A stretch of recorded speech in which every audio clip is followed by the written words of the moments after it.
Here I've got OnePlus 7T, and let me show you how to activate Safe Mode on the following device.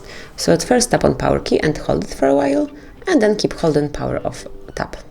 And then you will notice the notification about rebooting to Safe Mode. Click on OK if you truly want to activate your device with all third-party applications deactivated, and wait a couple of seconds.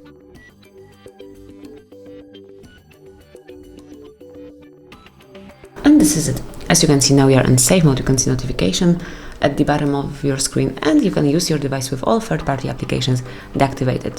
When you detect the problem, when you check all the issues, you can go back to the normal mode by tapping on power key and selecting restart.